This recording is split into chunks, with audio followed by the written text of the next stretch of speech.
Buen día, gente laburar. Estamos de regreso para comentar toda la actualidad política argentina y sobre todo la región latinoamericana y cómo las encuestas siempre nos mienten con lo que va a pasar en las elecciones y termina pasando todo lo contrario porque simplemente operan pagos por sectores ideológicos. Así que, pasando de lo primero de todo, tenemos que, a raíz del faltazo, entre comillas, que tuvo Milei a la votación de un nuevo impuesto, eh, como todos sabemos, todos los medios, todo el establishment mediático acusó a Milei de ser el principal culpable de este faltazo y de que se llevara a cabo este proyecto de ley. Pero lo cierto es que esta nueva tasa que le asuman a las aerolíneas, a los viajes en avión, no se aprobó por el faltazo de Milei, sino que se aprobó primero que nada por el apoyo de varios sectores de Juntos por el Cambio, y no solo por varios sectores de Juntos por el Cambio, sino también por el quórum que dio Juntos por el Cambio. Y no solo por el quórum, sino que hay varios diputados de Juntos por el Cambio que también faltaron a esa votación. Y de hecho el motivo del faltazo, entre comillas, es porque Milei no está ideológicamente de acuerdo con votar este tipo de leyes concretas y estar votando cosas que son que lo que él llama chiquitaje. Y esto también Milei lo desmiente en una entrevista que hizo, en la cual explica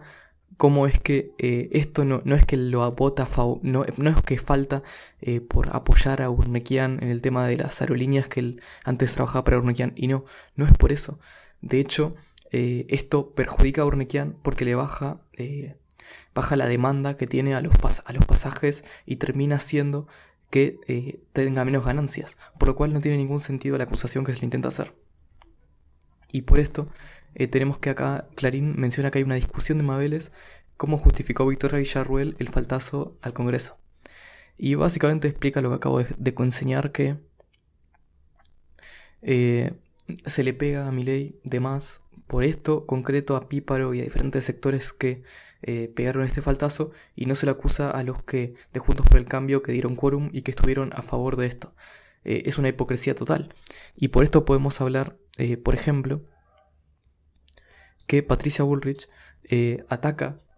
a Milei por este faltazo cuando dentro ella es la presidenta del PRO, es la presidenta del principal espacio Juntos por el Cambio, y no le dice a sus propios integrantes Juntos por el Cambio que voten contra esto. Y sí, entiendo que no le pueda decir a cada uno qué es específicamente lo que tenga que hacer, pero si tu partido intenta decirse de liberal o intenta empezar a hacer una alternativa real, no puede ser que gente dentro de ese espacio termine votando a favor y dando quórum a un proyecto nefasto como este. Lo mismo pasó con el presupuesto, que si no le hubieran dado quórum no hubieran tenido una mayoría como para poder empezar la votación y no hubieran podido sacar adelante el proyecto, que de hecho se llevó adelante con votos del oficialismo y parte de Juntos por el Cambio. Es ridícula la acusación. Y de hecho por esto todos empezaron a decir que era una nueva tasa Milei, un impuesto que se aprobaba gracias a Milei, y no se apuntaba contra sectores Juntos por el Cambio que votaron a favor de eso y contra la gente que le dio quórum. Lo repito esto porque es muy importante aclarar esto, porque no es la tasa Milei porque haya faltado solo Milei y todo es culpa de Milei. Lo cierto es que esto no se hubiera aprobado si sectores de Juntos por el Cambio hubieran ido a votar o directamente no hubieran dado quórum. Y esto demuestra cómo los medios manipulan la información, terminan dando la opinión y terminan haciendo que la gente piense lo que quieren que ellos quieren que vos pienses. Porque terminan dando un mensaje que repiten, una falacia que está todo el tiempo instalada en esos medios dependiendo de su ideología, que termina siendo la verdad que vos tenés que repetir como... Porque sí, nunca te pones a plantear la realidad de esto. Por ejemplo, están hablando todo el tiempo del balotaje, de cómo, de las PASO, mejor dicho, cómo las PASO, están todo el tiempo hablando de las PASO, de cómo es lo más importante del mundo que haya pasos, que eso, los Juntos por el Cambio diciendo que es algo bueno para la democracia, no sé qué, y diciendo un montón de locuras que no terminan siendo reales porque a las PASO solo le importa a los partidos políticos y no es una preocupación real del pueblo, sino que la existencia o no de PASO es simplemente un interés que tienen los partidos de tener una interna pública o no. Y esto no beneficia a nadie del pueblo. Haya o no haya pasos, termina siendo prácticamente lo mismo, sobre todo teniendo en cuenta que las pasos cuestan mucho dinero. Y esto es algo que Milei no ha pisado el palito esta vez, y es que no sale ni a decir que está muy a favor de las pasos ni que está muy en contra de las pasos, porque es una discusión que no tiene ninguna importancia en términos reales para la gente. Y por esto tenemos que Milei continúa una venganza, como dice acá la nota, donde un diputado, actual diputado nacional de Juntos por el Cambio, Carlos Eguía, se pasó a formar parte de La Libertad Avanza. Lo cual es muy bueno, como gente buena y rescatable dentro de Juntos por el Cambio empiezan a apoyar a una opción competitiva, como es el caso de Milei, que tiene posibilidades de ser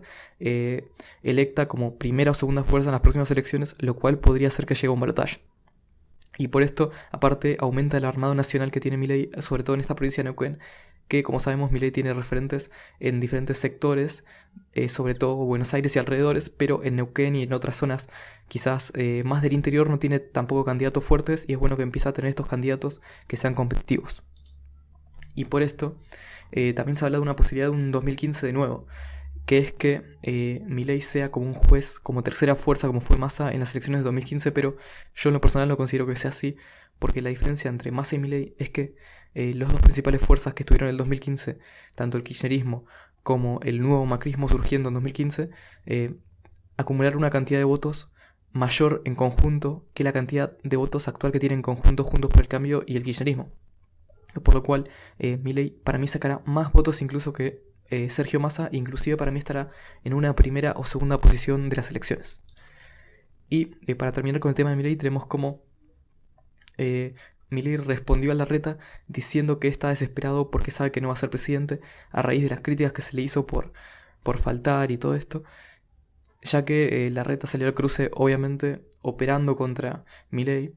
Y aparte, todos los medios amigos de Larreta, que son la mayoría, que tiene un resguardo mediático en prácticamente todos los canales, como es el caso de Larreta, obviamente atacaron todos los medios a Milei. Y no atacaron al resto de candidatos Juntos por el Cambio que faltaron, no atacaron al resto que hicieron posible esto, sino que se ataca a Milei de todas las formas posibles, porque es como la estrategia que tienen, ¿no? Inventar la mínima cosa, o a veces sacar de contexto lo mínimo para poder usarlo en su contra. Por ejemplo, el periodista de A24, Babi Checopar, de hecho usó clips cortados, evidentemente cortados, donde mezclaban cosas que decía Milei para que intente decir una cosa que no había dicho, y este periodista terminó creando un falso relato que las miles de personas que lo ven lo toman como real cuando es un recorte simplemente. Y bueno, pasando a Brasil para terminar con esto, tenemos un empate técnico en las últimas encuestas antes del balotaje que se va a surgir día hoy domingo, que creo que voy a estar subiendo esto. Y tenemos que Bolsonaro tendría un 50,4%, no, tendría un 49%, Bolsonaro tendría un 49,6% de intención de voto y Lula un 50,4%. Una diferencia de menos de un punto porcentual, teniendo en cuenta que la diferencia había sido casi 6 puntos en la primera vuelta y teniendo en cuenta que tiene un margen de error de 2 puntos porcentuales. Esto demuestra que las encuestas y que lo que nos quería imponer la prensa en un principio de que Lula ganaría por escándalo en primera vuelta era mentira, y que en realidad la elección está mucho más cerrada y que Bolsonaro tiene muchas posibilidades incluso de dar vuelta a la elección. Así que basta de mentiras, basta de creer en las encuestas mentirosas, y lo único que importa es creer en lo que ves en la calle y cómo la gente mayoritariamente en Brasil apoya a Bolsonaro y la gente mayoritariamente acá en Argentina está empezando a apoyar a Milei. Así que bueno, si les gustó el video denle me gusta, suscríbanse y compártelo con todos. Hasta la próxima.